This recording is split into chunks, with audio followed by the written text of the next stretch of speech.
Many marketing leaders assume a short CMO tenure comes down to strategy or execution. But what if the real reason most CMOs don't last is a misalignment that was there before the first campaign launched? Right now, with AI accelerating the pace of change and raising expectations on every marketing leader, the CEO and CMO relationship is either a force multiplier or a quiet ceiling. And most organizations don't talk about it until it's already too late. Today, I'm joined by Jay Livingston, former CMO of Shake Shack, where his mandate expanded to include product, supply chain, and digital alongside marketing, who brings a rare perspective on what it takes to build brands people are genuinely passionate about and not just loyal to. We talk about why the CEO and CMO dynamic sits quietly behind most of the short tenures in the industry, and what alignment truly looks like in practice. What challenger brands like Shake Shack understand about culture that most organizations are still figuring out, and why Jay believes chasing AI efficiency at the expense of human connection is a brand risk hiding in plain sight. I'm Brianna Lawler, and this is the CMO Club podcast.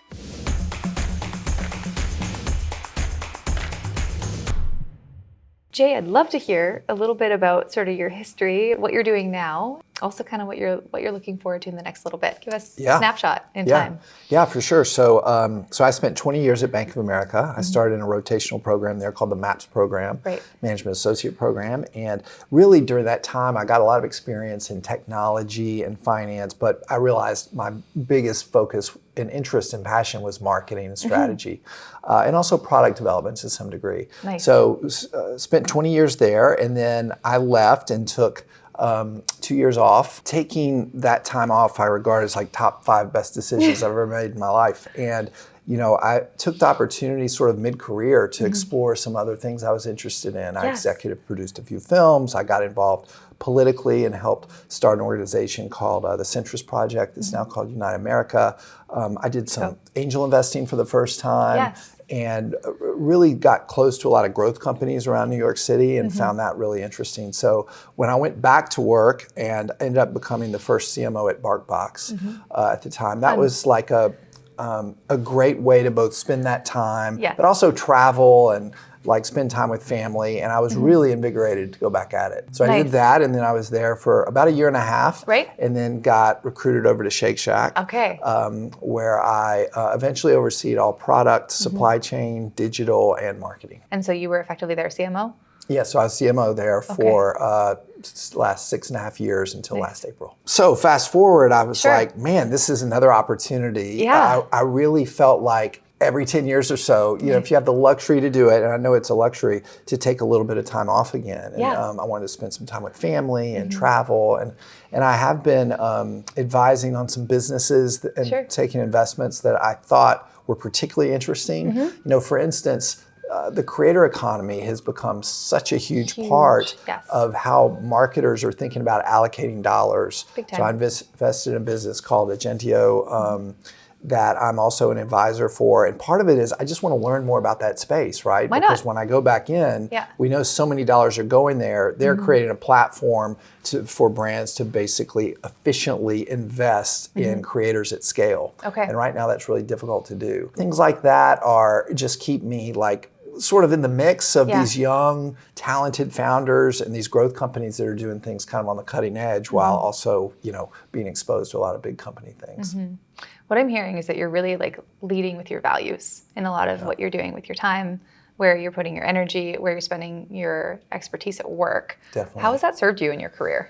I've always talked about this idea. People talk about career paths, and I've talked a lot about it. It's really, if you're a generalist, it's like career meadows. Sure. So you're wandering the meadow, and you have all these different interests, and you try to sort of do things ancillary that you can bring into your core job. Producing films was like a really good way to think about actually producing television commercials or political, pollsters are almost cousins of marketers in a way, right? So politically active folks are trying to get folks elected and trying to understand where people are going, what they're passionate about. So I love kind of being in all those other areas so that I can apply that to my day job or the job when I end up in one.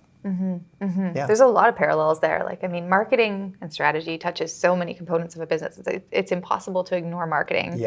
And really like at its root, it's trying to connect with the right people and give them what they need. So audience research is a component. There was one thing that you had shared earlier with me about kind of the fundamental difference between, as a CMO, being given a product to sell and embedding marketing in the building process from the get-go. Yeah. Can you sort of map out what that looks like fundamentally, how the two are different, and in what your experience has been maybe a more enjoyable ride? Sure. I mean, one of the reasons I was attracted to the restaurant business is it's not uncommon for the CMOs to also oversee culinary, right, in all product. That was part of my role at Shake Shack, and there's a huge benefit to sort of building marketing into the product.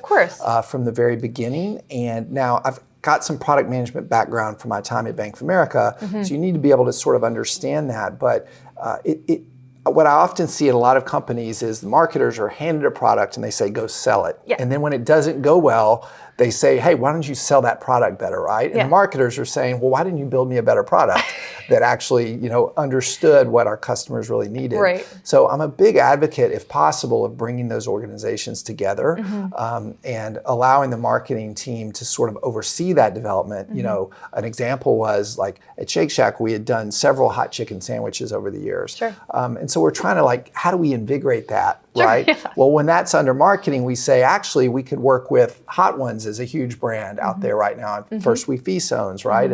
And the show that Sean's doing, how do we work with him to actually work on the next hot sauce so that he talks about it all the time within his channel? And now we've got a built-in media brand, basically. And a larger sphere of influence as a result. For sure. And so that gets baked in from the very beginning, right? And that's the kind of example of, I think, what happens when you can put the two together, which I'm a big fan of. Do you think marketing leaders can afford to not have that product savvy sense in how they operate? Like, can they just put the blinders on and do what they're tasked with doing? Or do you think it's really important to have that product marketing philosophy in how they approach the work they're doing? I think they're very closely aligned. They are. Like one area where I see it failing is so many of the tech businesses, right?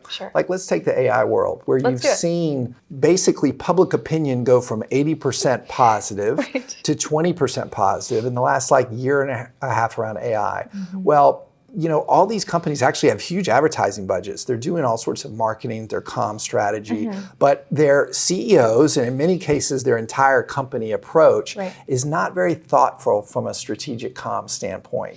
And they are so focused on the engineers are running the business versus partnering with the marketing team to understand, well, wait, what does your end customer really want there? How do we build a message around that and incorporate it? I've noticed they hire a lot of people all within the same ecosystem. And so, I expect that to continue to be problematic, even though the technology is probably going to change all of our lives dramatically. So part of it is having public opinion on your side, having consumers be excited. And that's a place where, it's very clear there's just huge separation between folks running the product and all the folks doing all the communications around it. Big time. And if you can bring them together, then there might be some shared learnings and more opportunity. You had a keynote earlier with Benoit Vater from Liquid Death, and I would love to hear kind of your read on the room, what came up in conversation, whether it was Q&A, and also maybe something that was surprising that came out of that session. The themes I kind of think we were both talking about, when you think about Liquid Death and Shake Shack, they were both kind of innovators to product categories that have been around a long time. I mean, there have been lots of water brands and lots of burger brands, right? And so both companies sort of took a fresh approach to saying, how could we do this differently?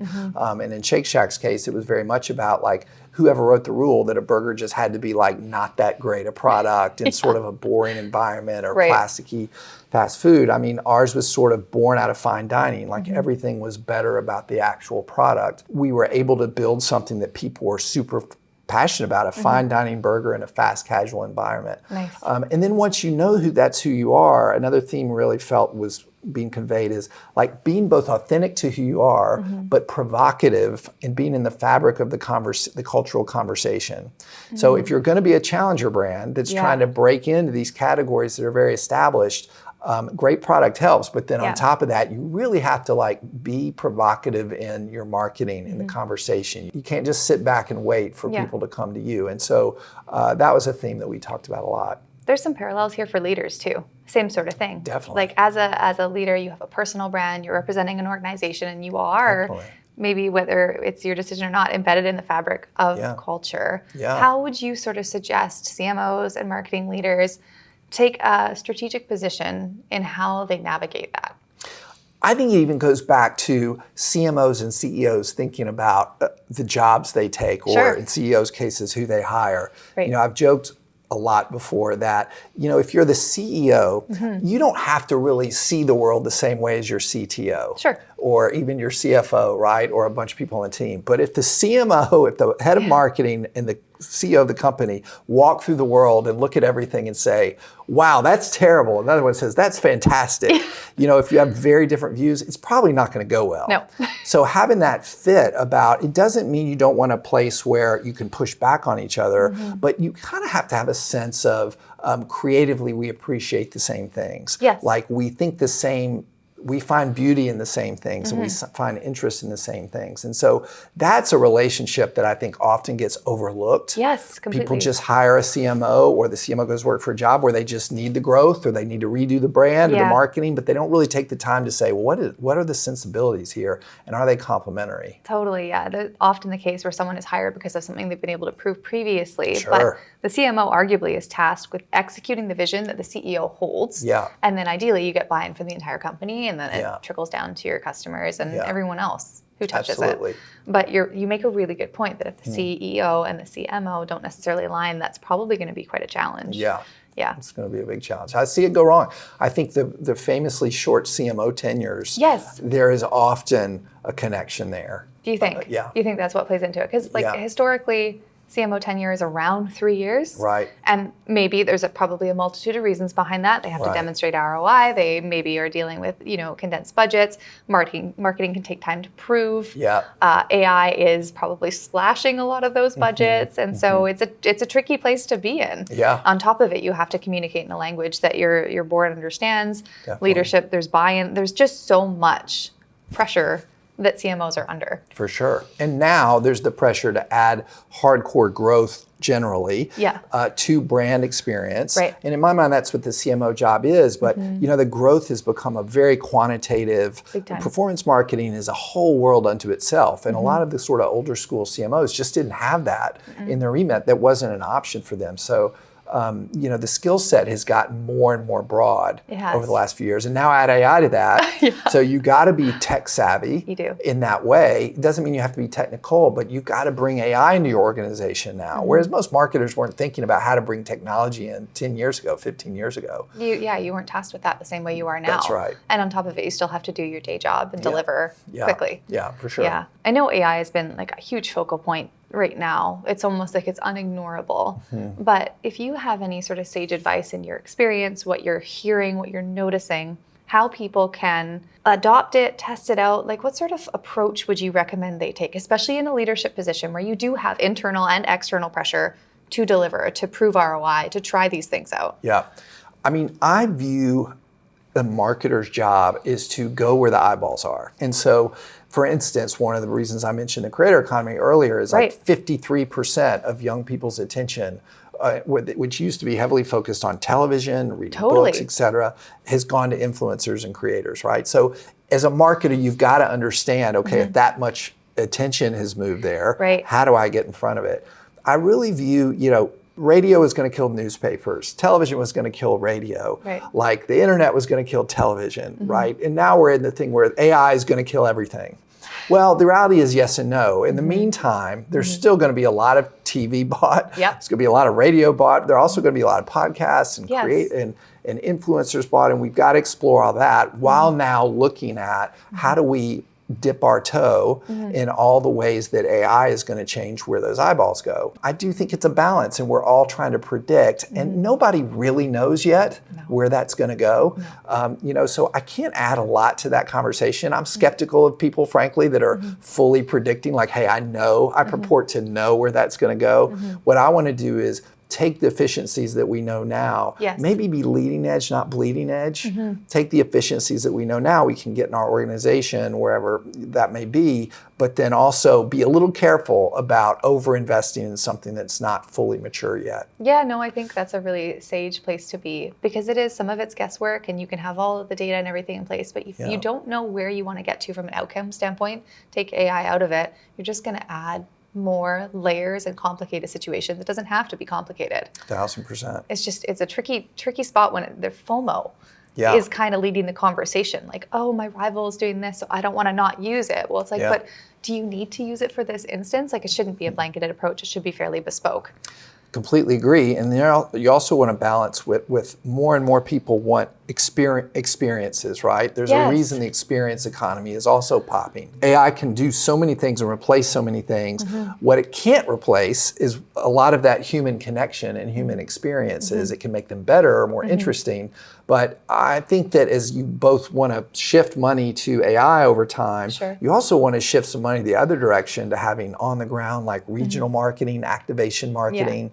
Like, what are you doing to connect with your human customers in a way that is very not digital? Marketers are going to have to figure out the balance of that and how to convince CFOs and CEOs and everybody else on how to allocate to that. Because building your brand with pure AI tools for a while here is probably not realistic. Not for the long term. I mean, we never know where it's going to go, 10 years from now. No. But for the next 5 years, as you're building your brand, if you're not touching, if you're a consumer product company and you're not touching humans in some way, I'd question how successful you can be.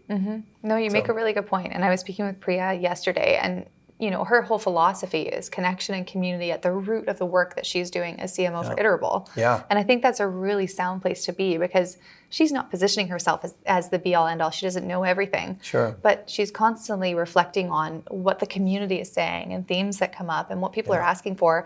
And Iterable is at the center of these conversations, these one-to-one exchanges where people kind of have another trusted ally in the space. They can exchange ideas, and then there's a spark. And then, you as the brand sit at the center of that. And historically, it seems like community's kind of been this add-on. Oh, we do that because we should, rather than it should be rooted in the fabric of our culture as a company. What are your thoughts on that? Well, that's where, especially if you're a MarTech business, like Iterable is, yes, it's going to be very much at the core of everything you do. It's inevitable. You're going to have to be able to compete. If you're, let's say, a consumer business that does a tremendous amount of advertising typically and so forth. One example I gave somebody the other day, I was talking to a friend that works in photo shoot and film production. Oh, fun. So they've been doing this for 20 years and they're very skeptical that anything is going to disrupt that. Here's what's going to happen. Every CMO of any company of any size has these huge line items on their budgets that are for photo shoots and video shoots that don't seem to, it's like insanely expensive to do these photo shoots, right? You could spend like $1 million on 6 photo shoots. It's not that the marketers are going to object to it so much as the CFO is going to, who's hated that line item on the budget all along because they don't understand why those things cost $1 million, is going to say, I'm giving you $100,000 to spend on all of your photo shoots this year. That's what you've got. So the CMOs are going to bring that pressure down to their agencies and their teams, and they're going to say, well, guys, got to do 5 photo shoots for $100,000 now, not $1 million. They're gonna, all those agencies and those downstream folks are gonna have to find tools that will help them do that.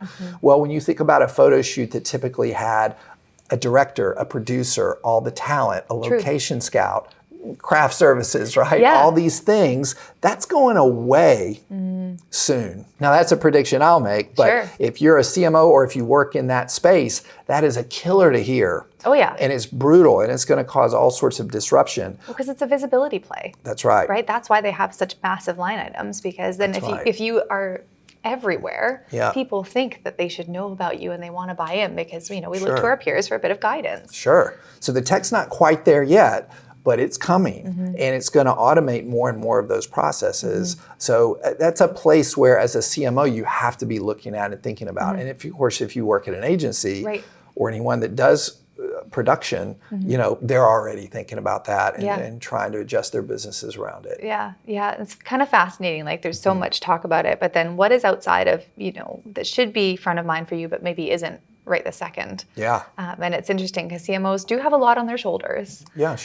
I wonder if you can maybe provide some advice from your experience. If you were to share a philosophy about AI, and let's assume you're maybe on the more, not skeptical side, but just making sure it's the right play, and you had to choose between speed, experimentation, and quality, what would be your approach if you were to be offered a job tomorrow as a CMO for a new organization? You're really excited about it. Well, that's kind of like the triangle, right? Like I can give you 2, but never 3. Correct. If you want fast, cheap, and good, you can't ever have 3. Nope. So you got to just pick. What I would say is you're always going to have to fall on quality. You can't put things out there because your product ultimately is, for me anyway, is the priority of what you have. Because if your product sucks, like you can put lipstick on a pig for only so long. So I would always focus on the quality of what you're doing. And again, let these tools be facilitators to improve that quality. And ideally then speed and cost follow quickly. But we're all in different situations, right? We are. And every business is in a different situation. And so that's kind of how I think about it. I think that's a really wise long game play, right? Because there's a lot of noise and people are like, I need to be the fastest and be the best and get ahead. But it's like, you might be changing things in another 3 months. And so, are you actually going to redeem those costs? Yeah. We don't know. Yeah. Like this is all a bit of guesswork, but thank you for sharing your take on it. I think quality should be, a leader because that's brand longevity at play. Right. And if you risk that, you don't know what will happen. Yeah. Well, wouldn't be good. You always want to be curious and dip your toes in. The AI is not the metaverse, right? No. It's not NFTs. It's not some sort of cryptocurrency that's like every business thought they were going to have their own crypto for a while. So it's not those things, but billions of dollars were wasted on those things in the moment that people thought they had to do. Right. Now, I don't blame anyone for dipping their toe in and trying to understand, because if one of those things did take off, you wanted to be there. You wanted to have a presence. But so much of the art of this is figuring out, where do I allocate my capital and my time and my energy, and where do I pull back quickly? I mean, it's amazing that Meta is called Meta. Yeah. Right? He, like Mark Zuckerberg, who has been incredible as a business person, he quickly decided the metaverse was going to be so dominant that he changed one of the most dominant companies in the history of American business to the word Meta. Yeah. I mean, that's not really a thing much anymore. So even the smartest amongst us can make some questionable calls in that regard. So I think AI requires us to be completely focused. It's going to change the world and our lives quickly, but you got to be balanced to that. You still have to fly the plane in the meantime. I think that's a really important point to leave people with, because you have to know at the core what you're trying to accomplish, regardless of the tools that you're using to do it, and just operate from this sound place of knowledge and outcomes that you're trying to reach. Right. Thank you for sharing that too. And it's funny, it's almost like if the leaders among us can make mistakes or missteps, like let that be a lesson in that it's okay. It's all part of the journey. Absolutely. And who knows where we're going to be 3, 6, 9 months from now. But is there anything you're particularly excited about that you're hearing, seeing, feeling, kind of just in general as it relates to marketing? The robots, I think, are fascinating. After all that conversation, the fast changes we're seeing in robotics, depending on what your business is, and of course that's going to change life in the world. Big time. Another place where no idea what the time frames really are for that, right? By the way, if this podcast comes out in 6 months, it might even see, like, can you imagine this guy was saying the robots, we're here? Like, and Elon Musk will tell you that, like, within 2 years or 3 years, if every surgery in any across the medical field is not being done by robots, he said it's impossible that they won't be. Whoa. Now, to think about what it will take for that to happen. But I do think robotics are going to be fascinating. And you just had to watch this week the viral videos of them winning these races in running, and the continuing smoothness that they mimic human form. And so therefore can do a lot of human tasks. Like watching that, I think I'm not in that business at all, but I'm just fascinated by it. That's bringing up something else for me. Like, let's say AI takes over a lot of marketers' tasks and robots take over a lot of other jobs. Yeah. What do you think's left for the humans? My sense is, I don't want to speak to the long term. Don't. But in the midterm, in the short term, I think humans are still going to drive a lot of the authentic creativity that happens in the world. We've got to be the moral compass for training the AIs. And I think, politically, so no matter what happens around what happens with the future of AI and robotics, at least in the midterm. The way our government works in the United States at this federal, state, local levels has to work well and improve. And we've got to decide as a country where we focus, like who we are, what we stand for. There's so much polarization economically and politically that it makes it difficult for us to get out of some of our problems because people are farther apart and our political representatives are so far apart, they're not coming to the middle to solve problems. Compromise is really how every problem gets solved. Well, that's going to have impacts on all of us, all the way down through culture, marketing, how we deal with that, because marketing is culture. And so back to your question, us making sure we have the right, we know what our values are as a country and a place, and can direct AIs to be supportive of this and not disruptive. And that's going to be a place that we as humans have to figure out quickly. I think that's really smart. We do have a say in how this all kind of rolls out. Of course. And it's really important to recognize that the onus is on us. I mean, we're building it. You know, it's not like, we may not be saying that in 10 years, but we're in charge. So we've got to make sure that it works for us or we're going to work for them.